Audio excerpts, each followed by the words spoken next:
495. It's like right next to 495. I can show you on a map immediately where it is. Excellent. We in Concom have had some meetings about it. Oh, yes. Yes, you have. Pretty familiar. Now, I personally would be in favor of putting a solar farm over Harvey's landfill. Well, this is a similar situation as Harvey's, frankly. Is that, So it's gonna be in a moment. You can move yourself around if you wish, but Satellite, you'll see. this is the way John laid it out. Sorry, do you mind? Carol. I can't squeeze these days. Right here.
love a man that readily makes stuff up and admits to it.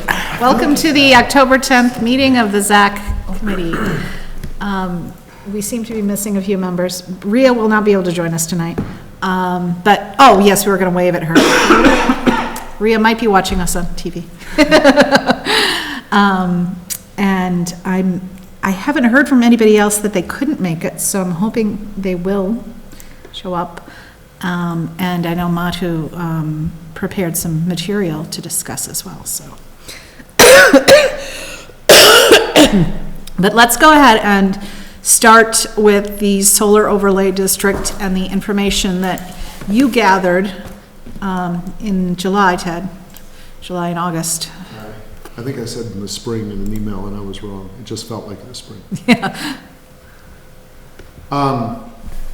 So did you not discuss it all last week? It was just tabled until I could show it? Yes, we did not discuss this last week. So again, the background was this. Sometime last year, knowing that we've had solar farms move to town, knowing that neighborhoods have been impacted pretty heavily by the solar farms, but also knowing that the state wants to encourage solar. I want to encourage solar. I like the idea of renewable energy a lot. But having driven through some of the neighborhoods where these solar farms were put in, I also have huge sympathy for them, and I hope that doesn't happen in my neighborhood.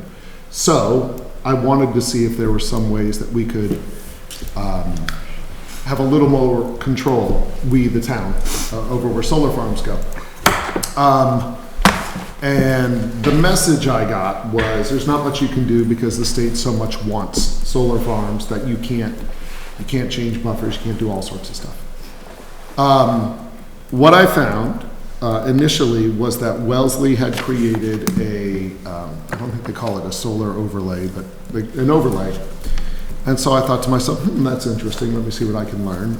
And I didn't learn much online, and then I found that Weston had done the same. I didn't look for any other towns.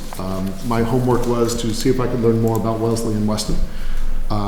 It was a while ago, I pulled up the document that I sent to you guys in front of me. What struck me most when I talked to the town officials in those towns is how easy it seemed for them to make these solar farms, how zero pushback, or overlay districts, how little pushback they got, and how surprised they were that I was surprised that they got no pushback. They said, no, we just made a district, and we invited solar farms to that district, and no, nobody ever said anything. I said, has anyone recently, as solar gets more popular, pushed back on your bylaws? And they said, no, we have heard nothing. In Wellesley, the woman I spoke with was the interim planning director, and she said, truthfully, I wasn't around when it was passed. I only know so much. What interested me most about Wellesley is the only place they allow, although their wording is they encourage solar farms, solar panels, is in the jug handle of the interchange between Route 9 and Route 495. It's not very much space at all. I don't necessarily believe that my goal is to make it so that we make that little available space. But what struck me is, I don't know who owns that land. I assume the state owns it because it's state highways. The reason that interests me is because we have a whole lot of highway going through our town with a whole lot of meeting space. And if we could tap into that space as inviting solar, I don't think any neighborhoods would be affected at all. I think it would encourage solar renewable energy development, and I'm for that as long as we're not hurting neighborhoods.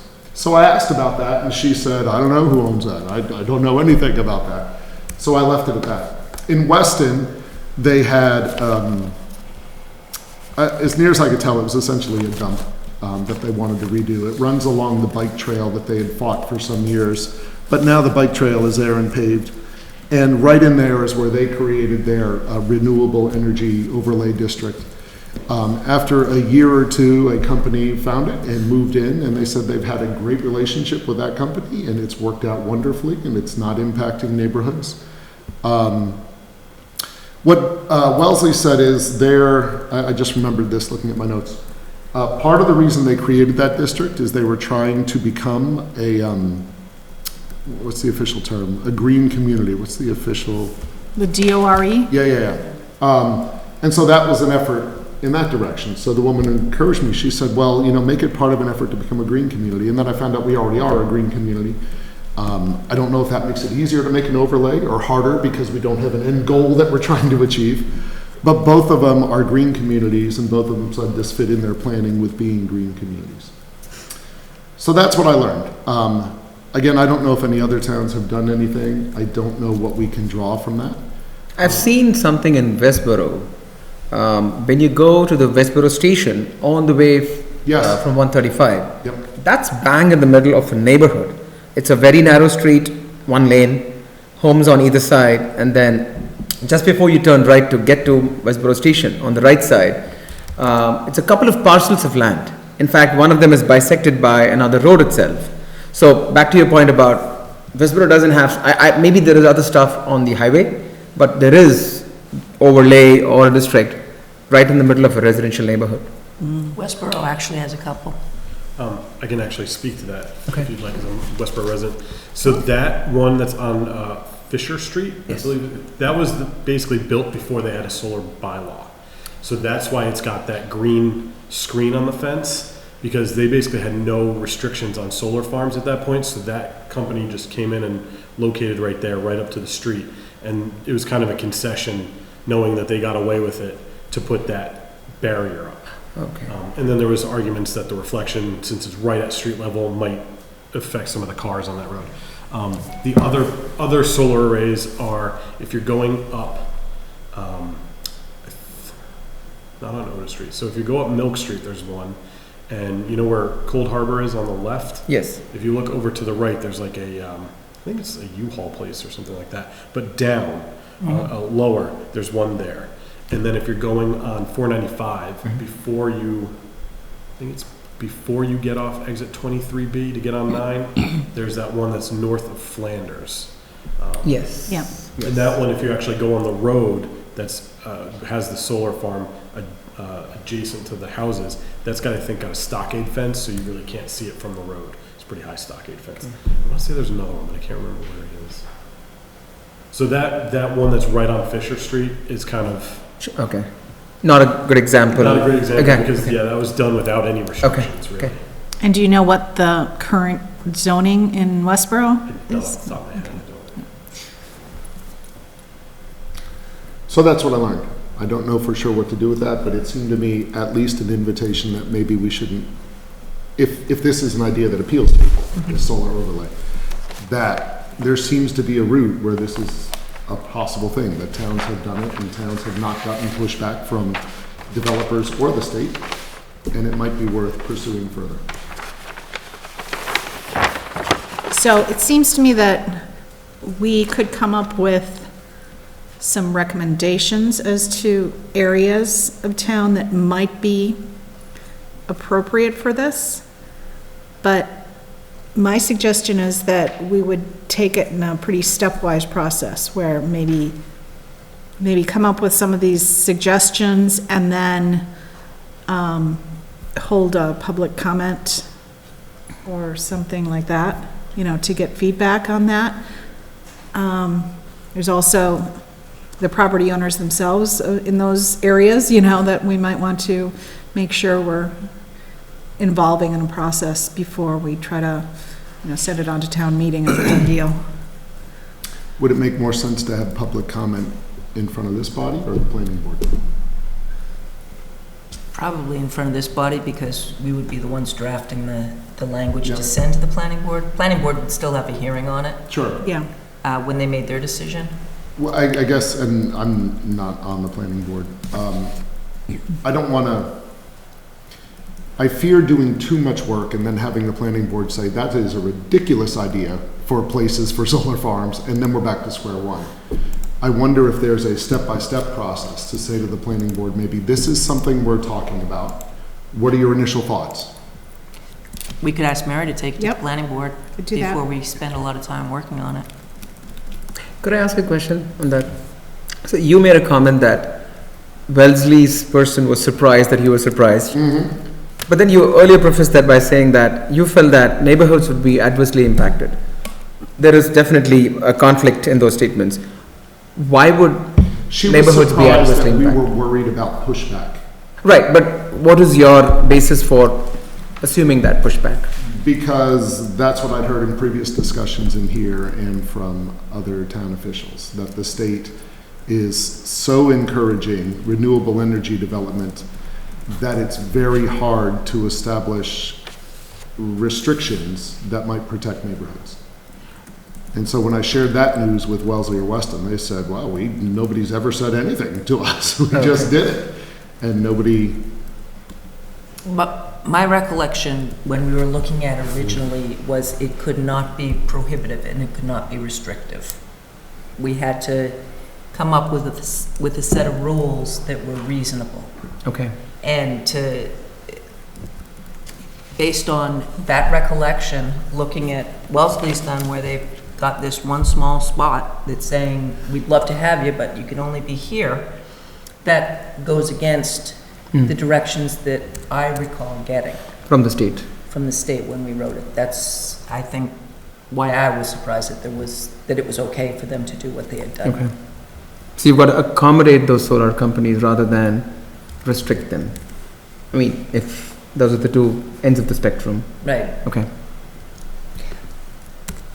Do you think, I like the highway thing. I think that's a great use of space that's not being used.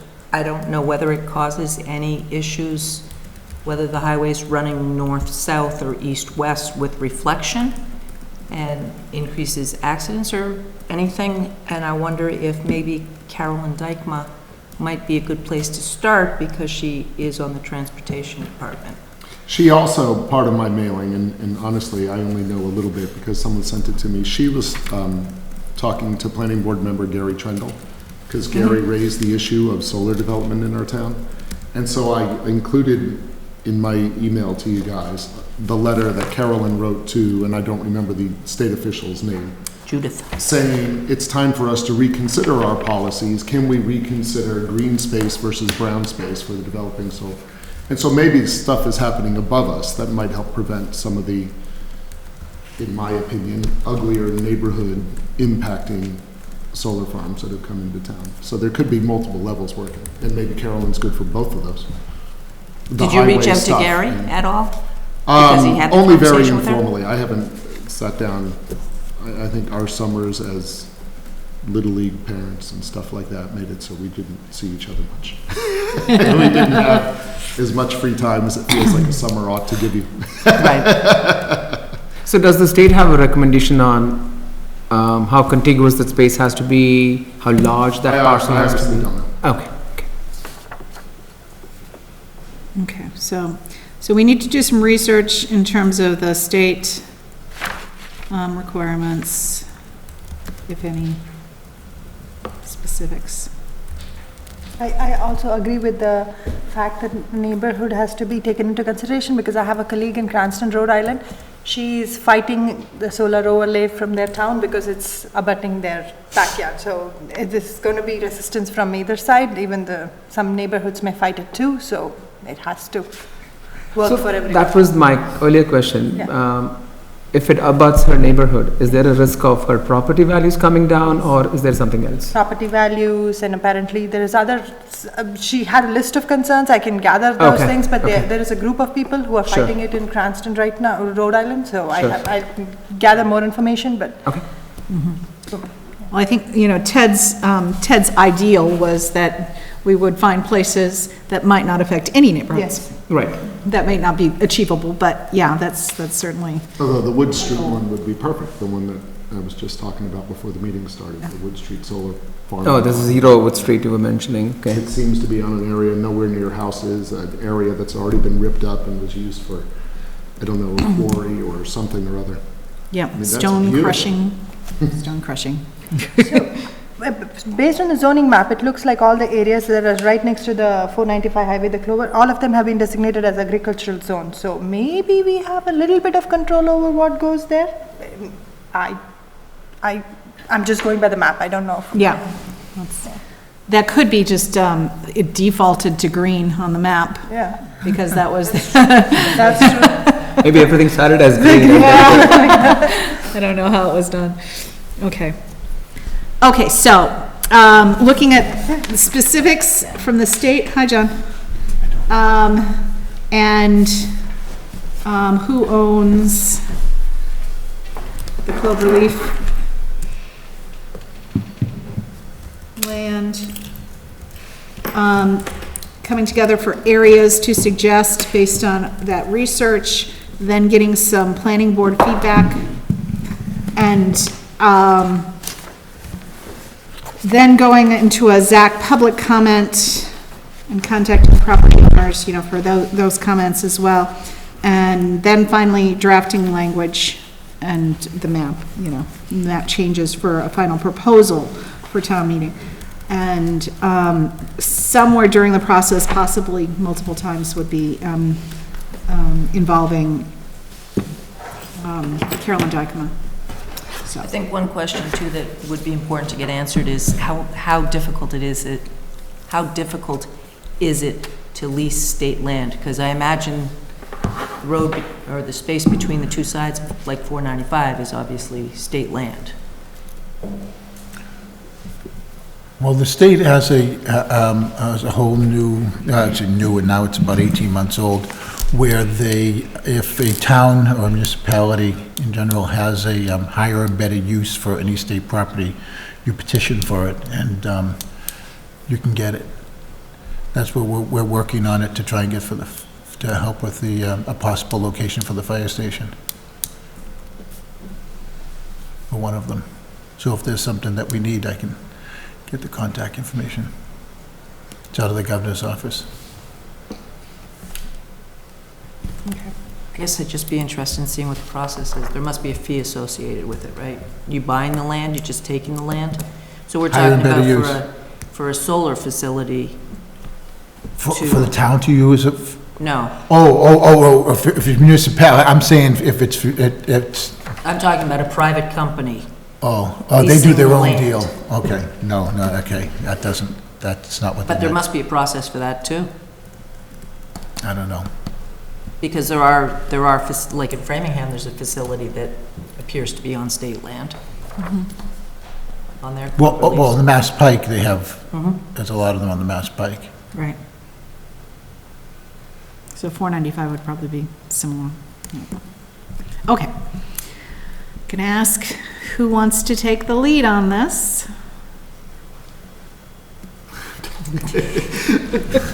The teaching year is in full swing right now. I was double booked with meetings yesterday, I'm double booked with meetings today. I would be happy to talk to Gary and see where that takes me. Okay. And I would be happy to write some notes into an email to, like guide any of the research that you do, okay? Okay. Because I don't teach. It's got me right now as college recommendations. I've got about 8 college recommendations that have to be written in the next 5 days. I have 1 Monday, 2 Tuesday, 2 Wednesday, and a Thursday next week. Speaking of college recommendations, do you actually use the brag sheets that, We don't have brag sheets in Oh, our okay. school. My school, we have so few students, we know them well enough. We Oh, don't okay. need brag sheets to figure out what we're supposed to write. got it. Is that good or bad? I think it's good. Okay, anything else on the solar farm overlay tonight? Last comments? Okay. So let's move on to accessory dwelling unit, and I'll let Madhu talk through the research that she did.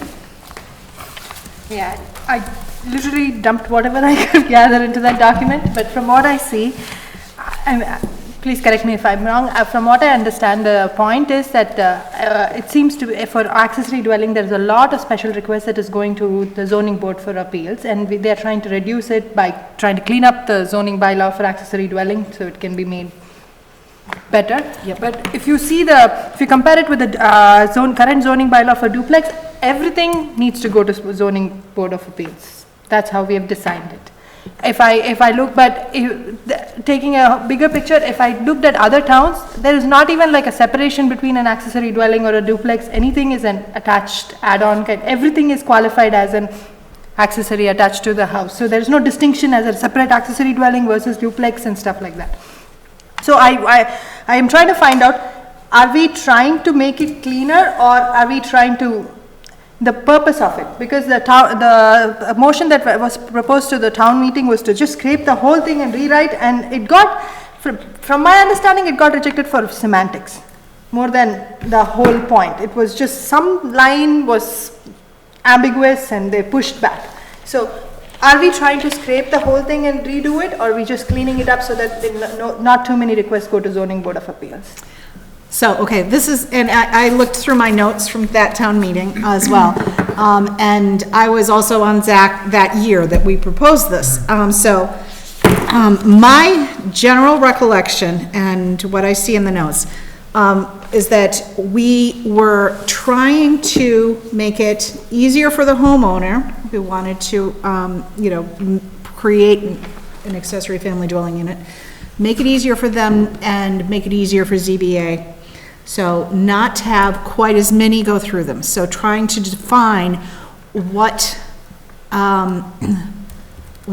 category could possibly be by right. Mm-hmm. The second thing that we also had, 23 people on ZAC that year for some reason. And we ended up discussing a lot of very detailed particulars about, okay, if it's under, 1,001 square foot kind of thing, this is okay, but that's not, that sort of thing. So instead of it being a clean, okay, make these by right, make the rest still have to go through ZBA, and it's gonna be a case-by-case situation. It became much more, let's let's, rewrite everything, make, all the very specifics of the 800 square foot, 1,000 square foot, or something like that, and let's try to change everything. And so I think that was the mistake. That's my opinion. I was going back to, again, my notes from that town meeting. There were a few semantic things in here that I don't think are strongly enforced, but I think we wanted to clean up, such as, the use limitations, that it can only be used by such and such, a person over 60 years old. And it's like, well, what if the person over 60 years old is in the main part of the house and the accessory unit is for a caregiver? So that we would want to maybe clean up that kind of language. But then again, I don't think anybody's being refused this zoning based on that technicality. So even though it may be worded that way, I don't think it's enforced that way, so. But then it was the mini accessory family dwelling unit that is entirely located within a single-family dwelling and doesn't exceed a certain square footage. Right now, it says 800. I think the mini, everybody felt, on ZAC as well as at town meeting, that, oh yeah, that should be just by right. Everybody should be able to, convert their basement into an apartment if they want to. And that was generally, I believe, generally acceptable to town meeting. So if we wanted to tackle something very small, very, very discreet within this huge bylaw, that could be one that we could do, and, Or can I'm gonna ask you a crazy question. Can we merge both of them together, accessory dwellings and duplex? Because half of the points are literally the copy between those two. And just make the special scenario, would it not be a good idea? Well, I think that might be tougher because a duplex could end up being condoized as something, and I think that they really, I'll defer to a professional and see what you think. But I think that there's a difference. Because when I think of duplex, I think of the two doors, matching sides. Right. And they're, both 1,500 square feet or something. I missed the original question, what was it? So it's about accessory family dwelling units and the way our bylaws are written. And clearly, these developed over time. So it wasn't like people thought of, and that this is on our work plan too, is that I wanted to look at all of those ones and trying to consolidate them into one, but I recognize that at town meeting, it's going to bring up a lot of other issues, which this one did in 2018. So the question was, can we combine accessory family dwelling and duplex? Duplex to me is a totally different thing than an Right. accessory. It might sound. Duplex is two families stuck together. But they are in the bylaws and they're almost identical. Yeah, That's the thing. We may think of them completely different, but that's not how they're defined. yeah. So, and I completely understand, it's too drastic a change that people may not accept it, but I was like, let's throw this idea in. Maybe it's easier to just. Duplex doesn't have the difference in, see, accessory family dwelling, I think of it more of as an in-law apartment. Yeah. Where the person's related, the age, I'd say, now, there's the other thing, being in real estate, you're never supposed to discuss any of those things.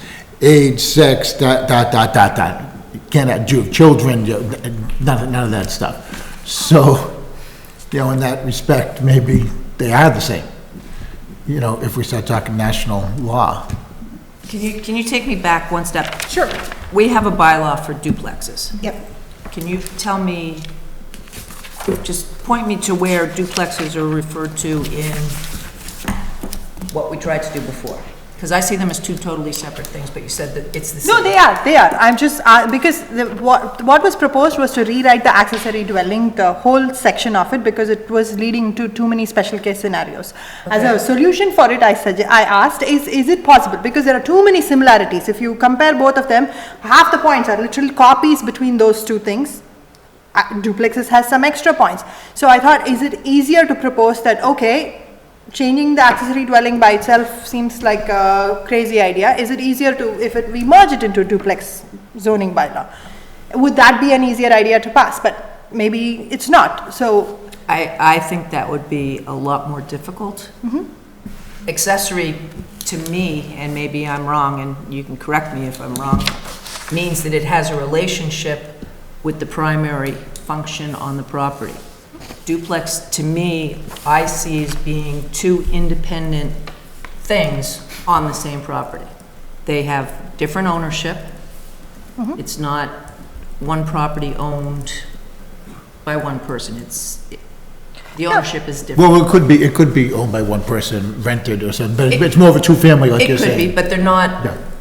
That's how I think of them one also. use does not depend on the other. They're independent uses, so I don't think you can put them together. Okay. No, and the reason why I brought it up is, from what I remember from that town meeting, all the arguments was about the use limitations, about who can live in that and what. So if that was the only concern, the square foot, nobody talked about the square foot differences, nobody talked about the 3 different definitions. So that's why I was like, if that is the only major point that seems to be sticking out, how else can we clean that up?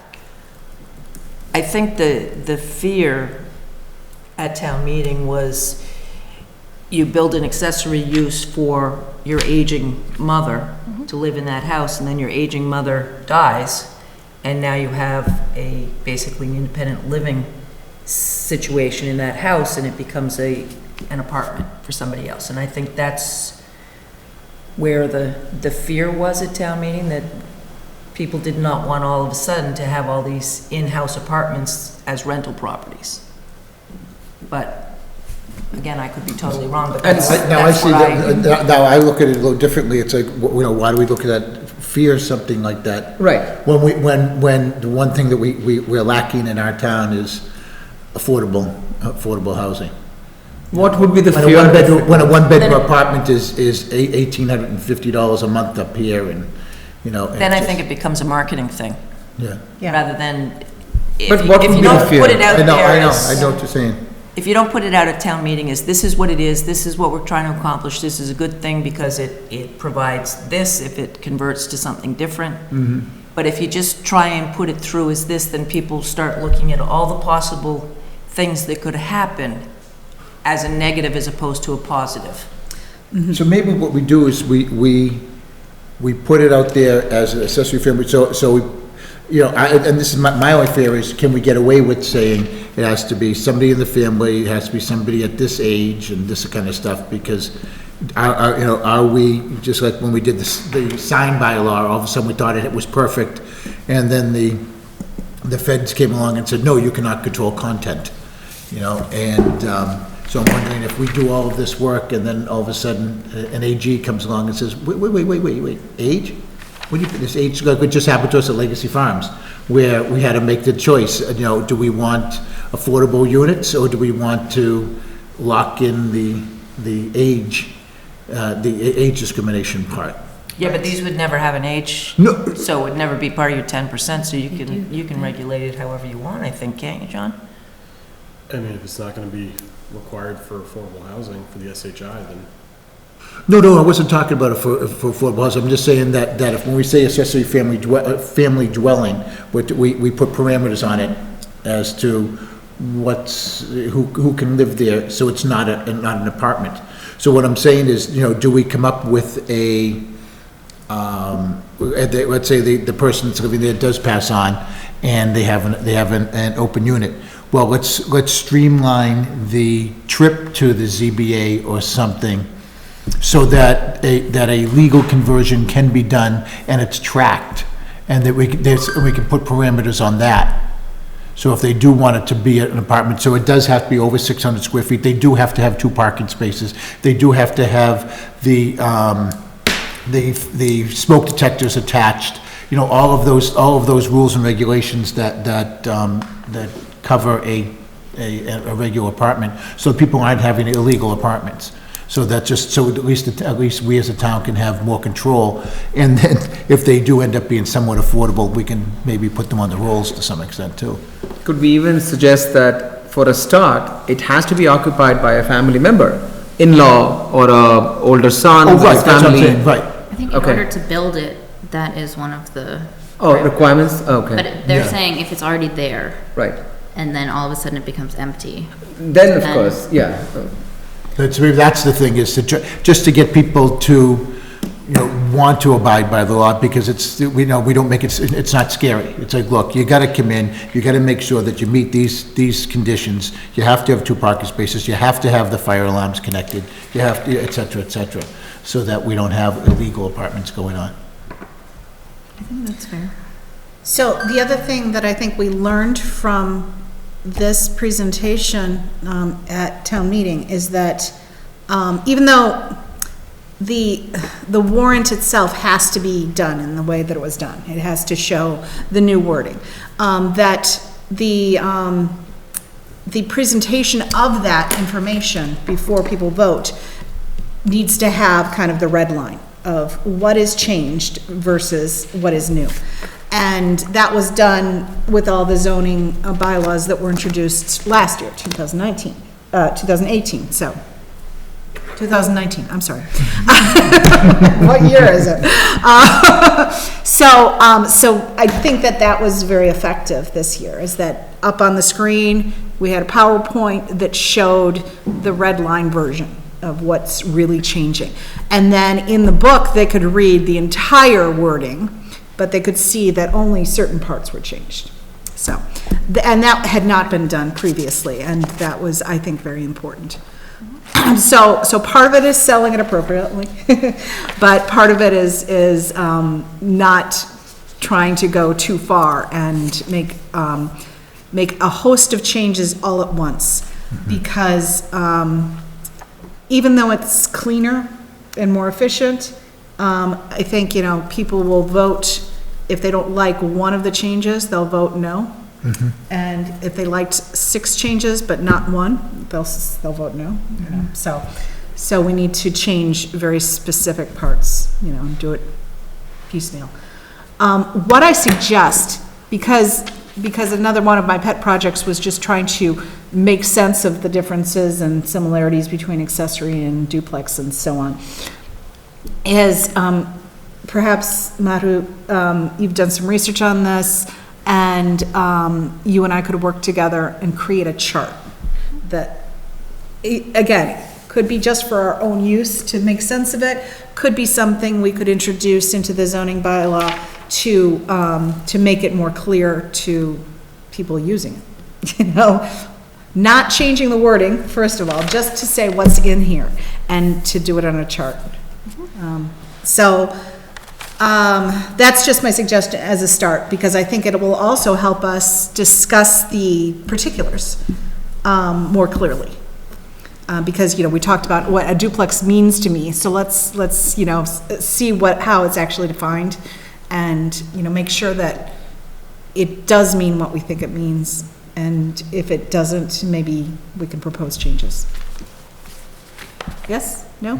Okay. Okay. And just one small thing, so from what I noticed, the duplex has more restrictions locked down, that the Board of Appeals cannot approve this, cannot approve that, so, Okay. But the accessory dwelling seems a little bit more vague. Maybe we narrow it down and give them, if it's this, if it's not this, so it helps their workload at the end of the day. Yeah, I understand what you're saying. So there's a little more discretion that the ZBA has, the way it's written, for the accessory family dwelling units. And, okay. And then the duplex has more restrictions, specifics. Okay. Mary, can I ask a question of John? Which one? Yes, please. Oh, good. Go ahead. Absolutely. It talks about in the language that tried to get passed, it talks about occupancy permits and occupancy permits not being transferable. What's the process for an occupancy permit? Doesn't that just happen when you originally build something that somebody comes along and says it's fit for habitation? It does, but, and I don't know how it was set up for this language. But one of the things that may have happened is that when there's a change of residence, you still need to get it re-inspected. And when you need to get it re-inspected, you pull the occupancy permit until whatever they're proposing is completed. That's part I you're talking about in that, in this this particular accessory family dwelling unit bylaw? Yeah, and I have notes here saying, because there was discussion, I guess, during the meeting, I have notes here saying, this isn't new. This whole paragraph is not new, but people were discussing it in the town meeting as if it were new. It's like, that wasn't new. That wasn't any part of the changed wording that we had, but it's interesting that it came up. So, not transferable upon change of ownership or change in occupancy. So, that's the thing. I don't know how much that's, enforced, really, Yeah, so I don't know how they enforce it, but, if it's a change of ownership, if somebody were to sell the house, the new owner wouldn't be able to use it as a two-family unit, essentially. They would pull the occupancy permit for that ADU until another approval was granted. I don't know the logistics of how that would happen. That's what I assume would be the goal. May I ask a question? I'm not sure who might know the answer. So for these accessory dwellings, do they have a separate utility, like would they have a separate electric meter? Would they have separate, because the way I understand it is if it's all going through the main house, it's all just part of the house. Like if it's a mother-in-law suite or something, you're just paying the whole bill for, it's part of your property. But if people are worried that it might become like a rental property, then it would essentially need its own utilities, wouldn't it? No, you can wouldn't rent it have with to. utilities included. Yeah. Just You could rent X it. number of dollars per month, utilities And- included. I mean, a contractor could, if you're hiring a contractor to create a mother-in-law suite, you could either have it separately metered or not, depending on what decision you make at that time. So, but, just leading off of that, which isn't directly related to your question, but there was a lot of talk about whether or not it was within the unit, the original house. That's one situation.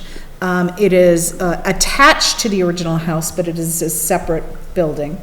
And whether or not it has to have any common walls, or whether there has to be a door between the two. And then in a separate building on the same property, like a pool house.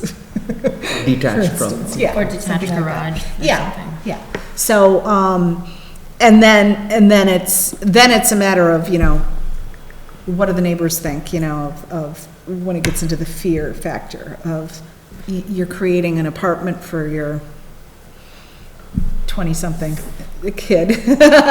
And really, is it going to become a separate house on the same property? Is it going to be like that?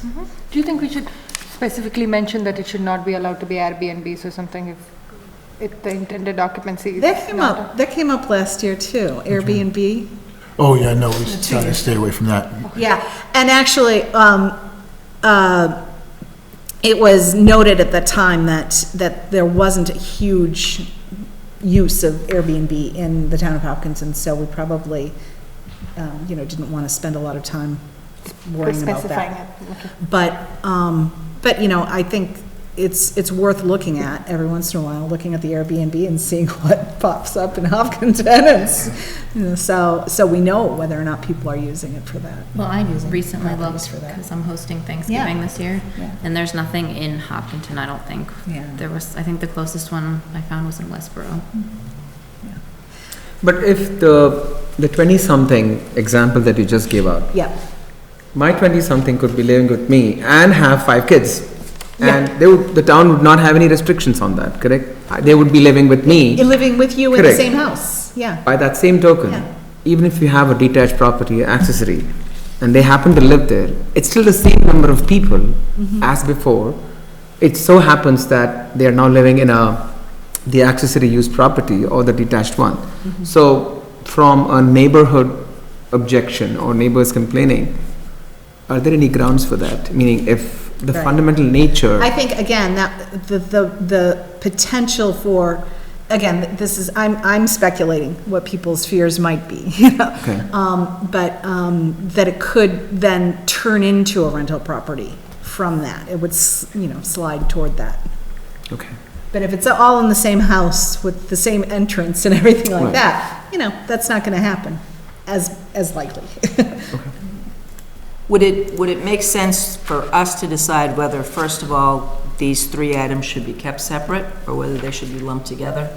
And then also to request from the ZBA some sort of guidance or direction from them as to what their issue is with it before we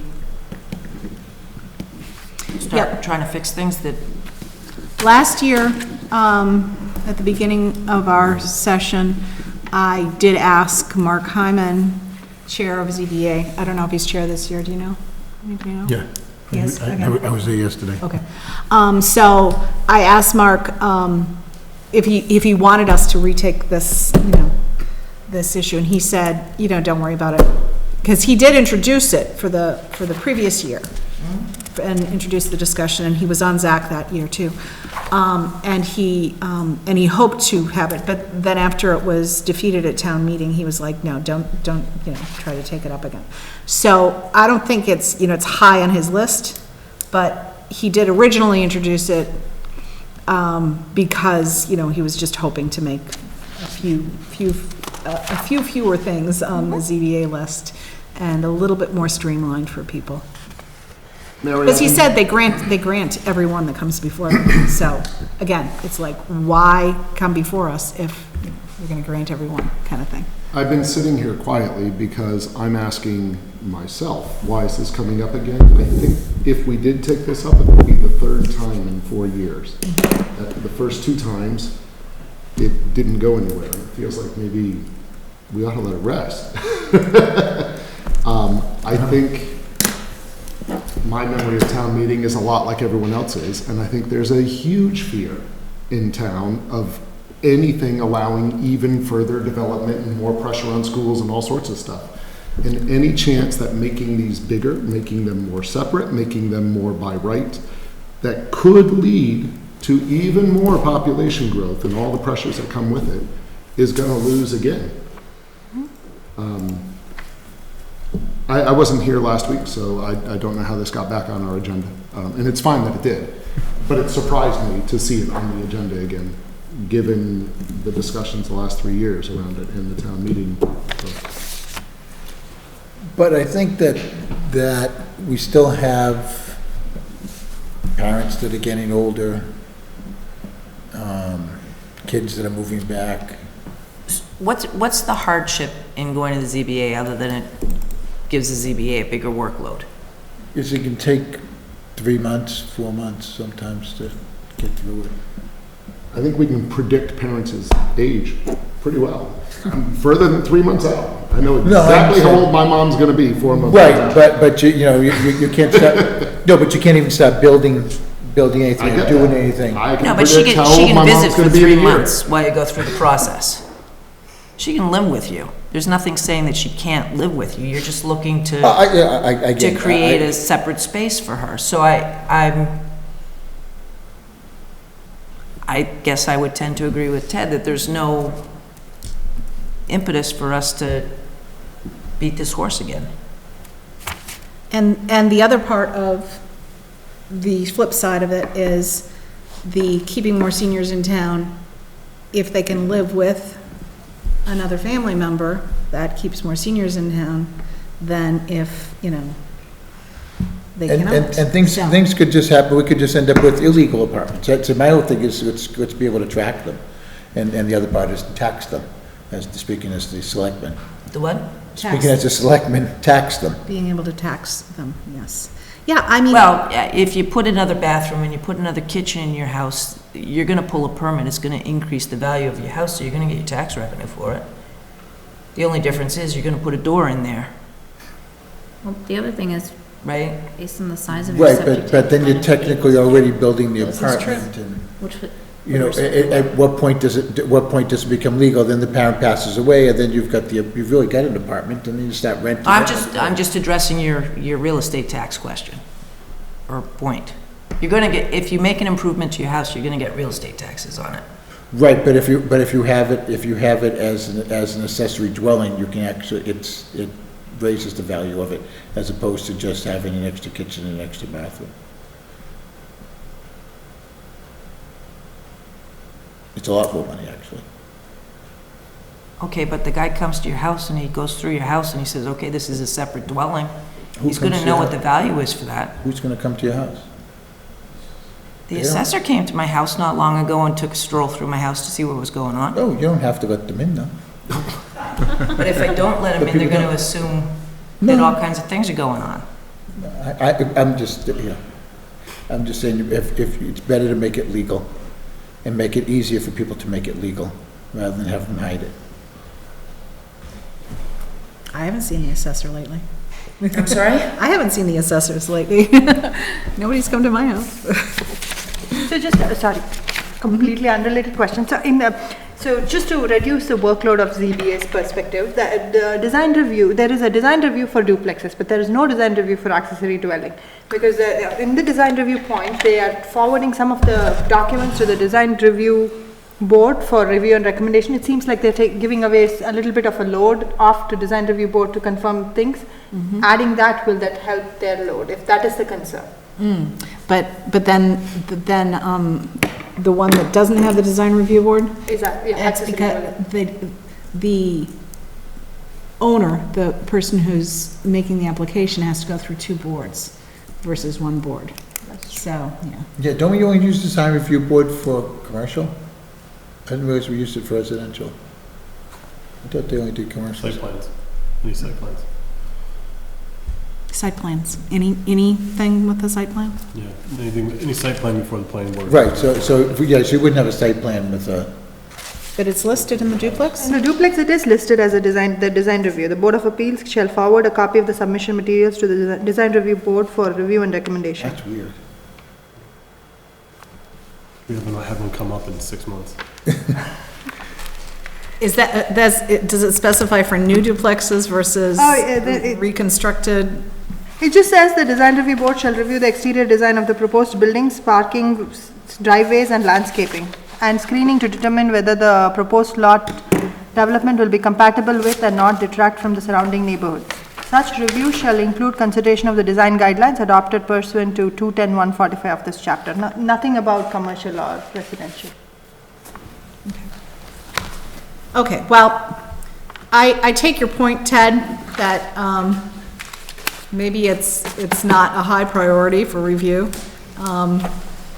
And the reason it came up for today was that it was a low-hanging fruit that we could add to the agenda for today.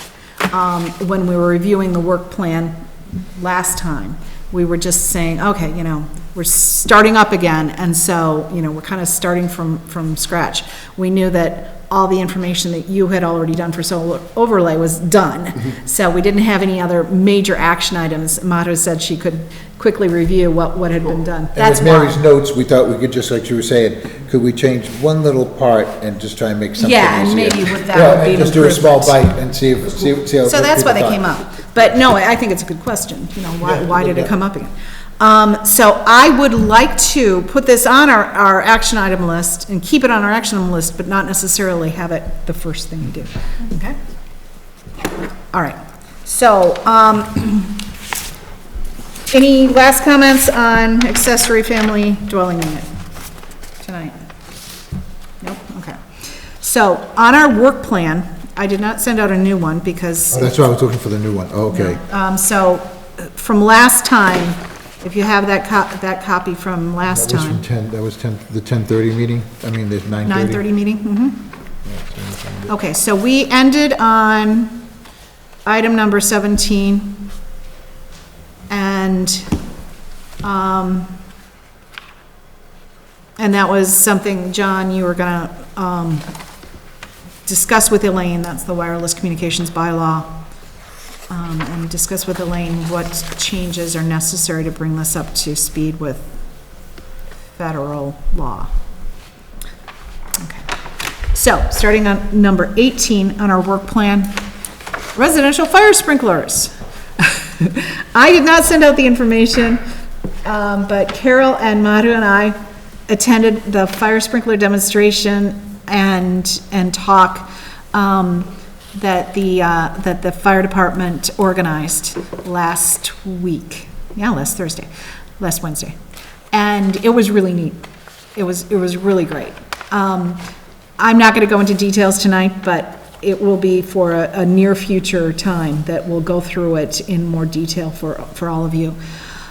This may or may not be something that we would change zoning bylaws for, because it's not necessarily something that, well, first of all, residential sprinklers cannot be mandated in Massachusetts. However, we already have, and we can continue to make it something we encourage in certain situations or overall for new home building.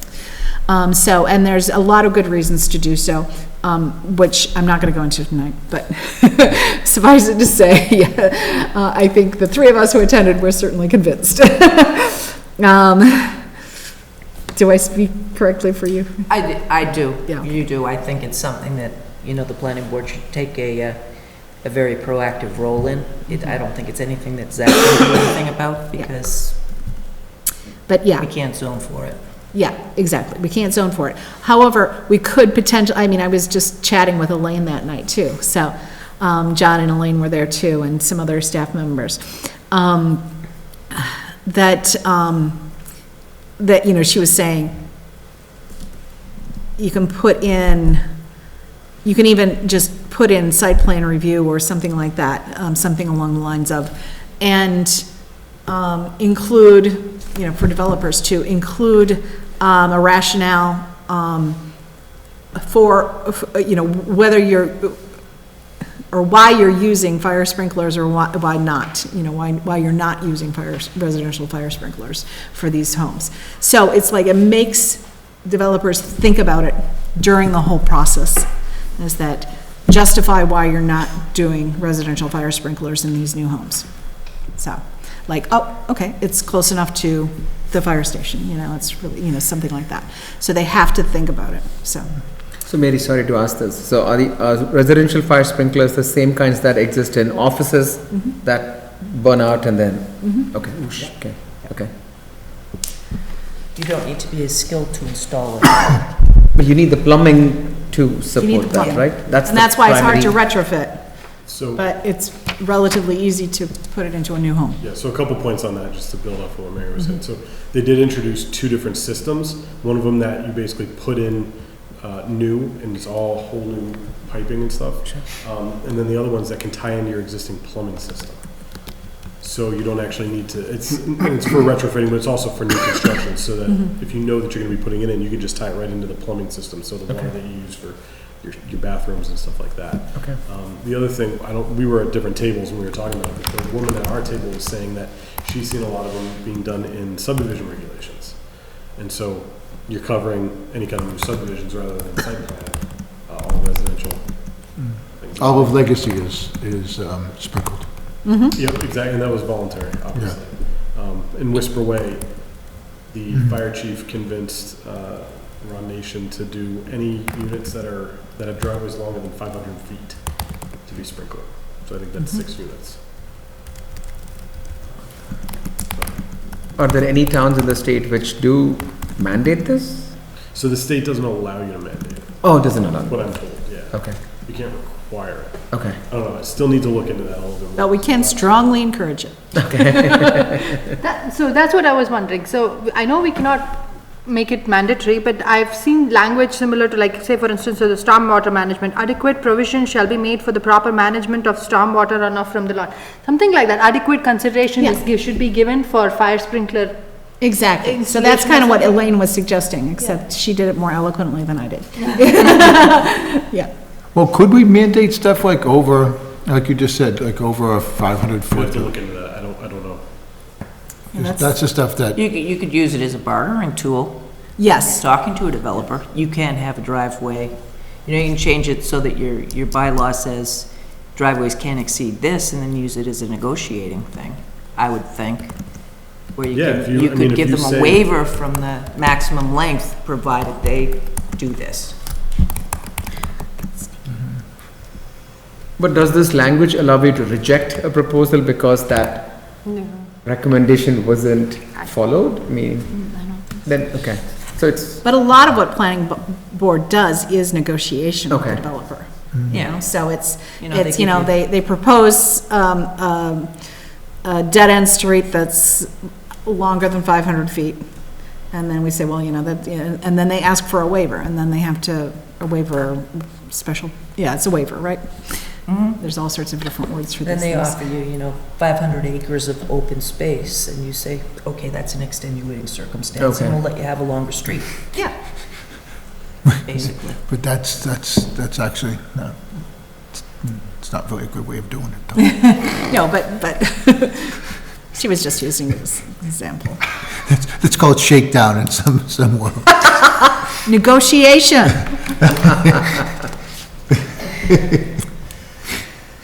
Okay. No, okay, so this is on our work plan, and I do think that we can look into additional ways. So at some point, I'm going to send you some background information that we got and the website from a fire sprinkler organization, national one, that, that it, it's very, very compelling information. So the next item on our work plan, ways to encourage biotechnology uses. We talked about this a lot last year. I still intend to talk to Mass Bio at some point, but a lot of what we were discussing, I think we concluded, general consensus, that, the biosafety levels are fine as is in our bylaws. So our level 3 is by special permit, and we all agreed that it needs to stay by special permit based on what it is. I don't have it all written down here, but, and That's more or less, if I may do it, Chair, that's more or less to, so we know how much water and how much sewer they're gonna be using and all that kind of stuff. That's really all it comes down to. And really, the concepts of, our website, listing available properties and so on, that's true for all business uses, just to make our website friendlier for developers and businesses. And that's kind of an ongoing, long-term, some project, so, not specifically related to biotech. The other thing that we talked about last year is the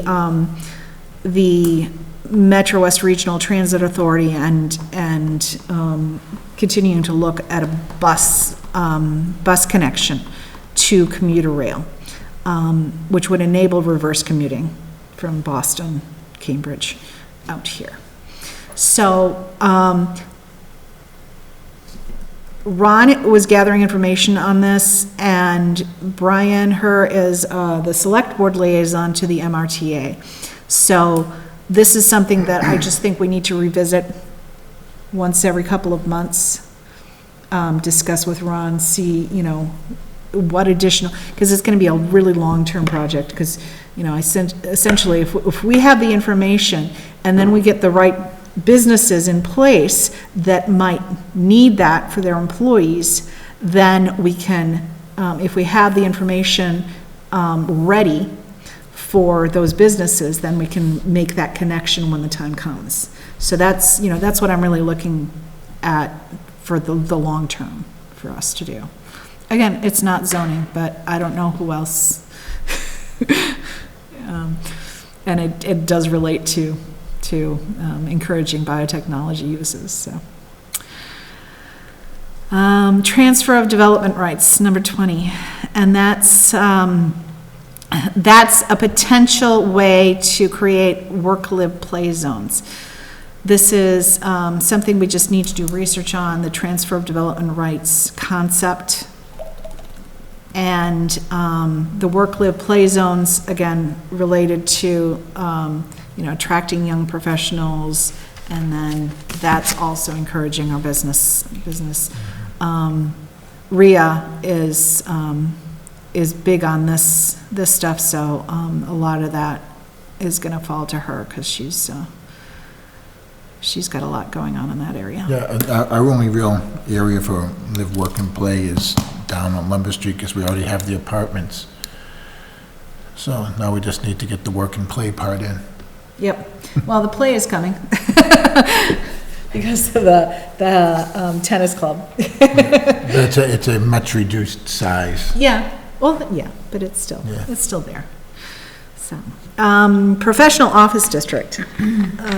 John, you were looking into potentially a site walk. Yeah, but it's already been sold, and Has it been, is it final? Okay. Yeah. Okay, so, yeah, so that one, we missed that one. You say it was sold? Solar.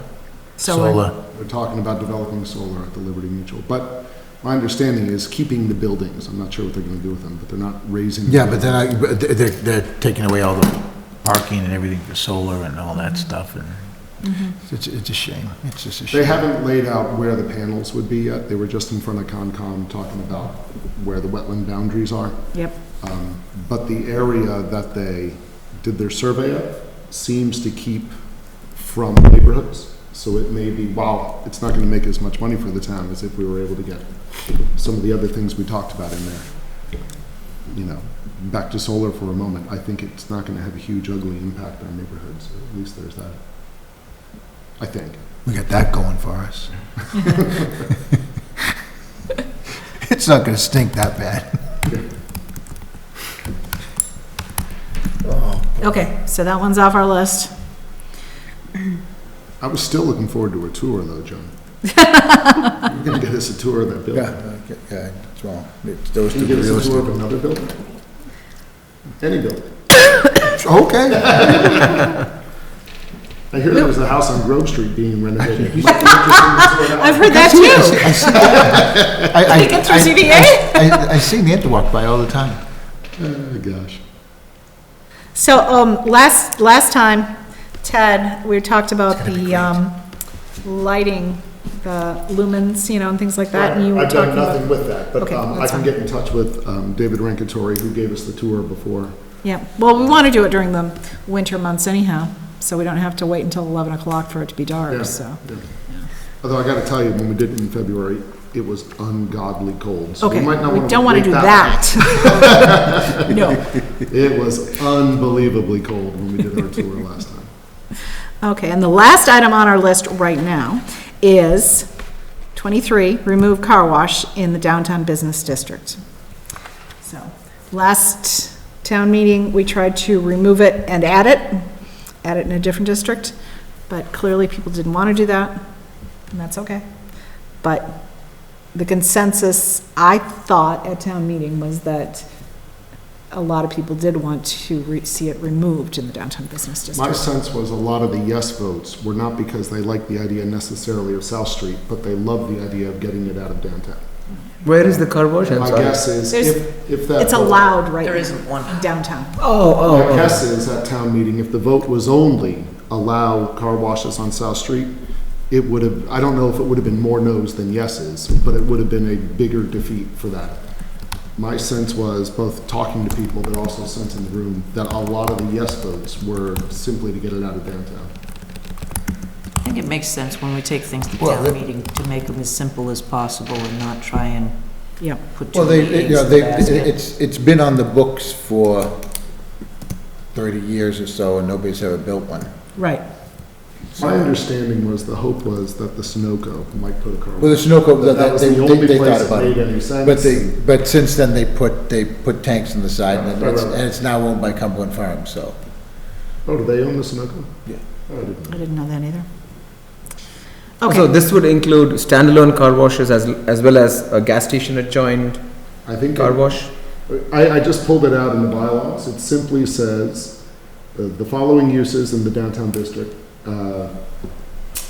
with a special permit from the Board of Appeals, include car wash facilities. It doesn't delineate what types of car wash Okay. facilities.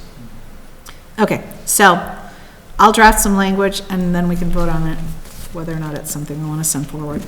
All right? If you'll write a college rep for me, I'll draft language, because I Okay. think all you have to do is eliminate number 4. It's done. I'll trade a rec for I crossing will- out number 4. I can find something better to trade you for. But, no, but here's one, you know, what can we do to, you know, to help out Brian, because he's not here? What can we do to help encourage business to come, to stay, to, you know, because we do have, Rhea and I disagree on exactly what's available for sale, available for lease, available for let, you know, but there's about 1 million square feet on South Street right now of various availability. And there's a slow bleed of Dell. And, you know, we do lose out on, just like growth study, and we still get some money, but we lose out on all the taxing on personal property, which comes to a lot of money. And we lose out on having those high salaries working and living in town, and possibly living in town. So if there's, you know, if what's, you know, we just said, you know, we looked at the biotech and we already got that settled and everything else, but is there anything else? Now, I'm just saying, just as, you know, to try and get creative, if there's anything anybody can think of that we might be able to do zoning wise to try and encourage stuff, because we're saying no to a lot of stuff. We're saying no to new people, no to new kids, no to new growth, but at some point, we're gonna have to try to keep the businesses that we have and try to encourage other ones that come into the empty buildings. We did say yes to the TIF pretty loudly. That's true. Yes to what? The TIF. Yeah, but that was to get, you know, 100, that's 100 employees. Things that don't seem to fit. Right, that's 100 employees in the next 5 years. Yeah. Yes. Okay. But again, so yeah, is there something else, now, you know, that guy came back to Hopkins, that was originally in Hopkins. Is there somebody that we can get you know, can we look at, you know, some of the things that Westboro might be doing to encourage, or Milford, or Marlboro? You know, Marlboro's got a 50-50 split for residential and commercial. Now, not that anybody wants to become a Marlboro, maybe, but, you know, it does help them with their taxes. Milford, I think, is at 37% with their split, and we're at 13, I think, or 14. So can I ask a question? So for last year in the zoning thing, we introduced the indoor recreation as a possible option. So we passed it, but how do businesses get to know that we are allowing indoor recreation going forward? Okay, maybe that's it. Maybe we just start, you know, we try and get some of our stuff up and maybe at least into the independent. Right. So next week, we have our public hearing? Next meeting, which is the 21st. 21st? Monday, the 21st. So maybe somebody will come to that with spectacular ideas on it. Absolutely. No, well, come on, you know, I'm just trying to.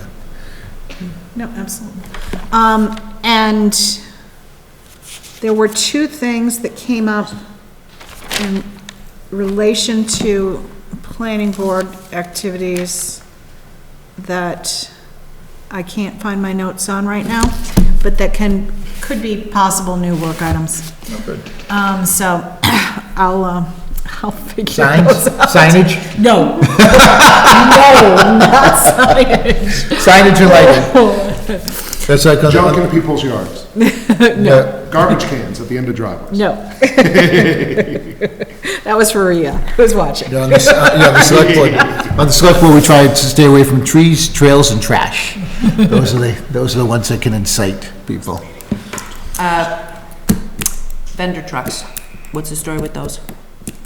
Select board, we need to get guidance from select board on that. I'll put it down again. I didn't ask for that one on for the agenda. That is item. something that we could It work on says- and Good do one. something with vendors. it. The select board Okay. aren't gonna do anything. And it does say as of last meeting, you've asked for that to be on the agenda for select board, but it hasn't happened yet. Yeah, it's always one of those things that you have to keep asking and asking and asking. It's like Okay. me with, it's like me with parking. Got it. Parking, and now it's with the water and the weeds. In the, pushing that one really hard to get the deep draw. Why did we kick it up to the selectmen? Because it's a general bylaw? Yes, I believe so. It's streets and stuff like that. That's what I think it was, or something. That we can still attempt to address it, but we just need guidance from them. I'll just ask them to kick it down. No, I'm sure you know, you and the rest of the select board want to deal with it directly Oh, yourselves. yes, absolutely. Okay, at the next meeting, our public forum, we're gonna be holding it here. Elise, can you, ask, EHOP to make sure they, you know, like, put a little blurb about that coming up? And, should we put anything else on the agenda, or should we just have it for public forum? And that's it. Let's leave public forum, so then we can discuss and see where we, maybe we can talk about if we can do these things. This is, John, this is where we're gonna really need a lot of your input, because, you know, some of the things that people ask for end up being general bylaws and things like that, and we can get in trouble. Do you want to mention the parking on TV so that everyone's aware? Oh, okay, so for the public forum on Monday, October 21st, there should be no parking behind Bill's. There are a limited number of spaces that are directly behind Town Hall that are okay to park in, because those are owned by the town. Yeah, But there's they only usually 4 fill of up. them, There's only so- 4 spaces. And so they should use street parking or the library parking lot, and what else? St. John's. St. John's. St. John's. Okay. Yes. There is parking on the common as well. On the common, well, yeah, around the common, Oh, yes, around- not on the common. I did 3 passes, because I passed with, that's. Oh, okay. Today I did 3 passes, turn here, I had to go turn around on Hayden Road twice, because I was getting greedy, I wanted to get a little bit closer, ooh, and then I missed it, I wanted to get closer, ooh, I missed it again, and so I just finally parked way up at the end, and walked. So, at the meeting that, subsequent to our public hearing, which is Thursday, no, it's on a Monday. Nope, it's on a Thursday. Thursday, November 7th. I think I've got 2 that night, though. Okay, on Thursday, November 7th, is it possible, John G., to have the wireless communications bylaw concept to us by then? Okay? And what else can we do?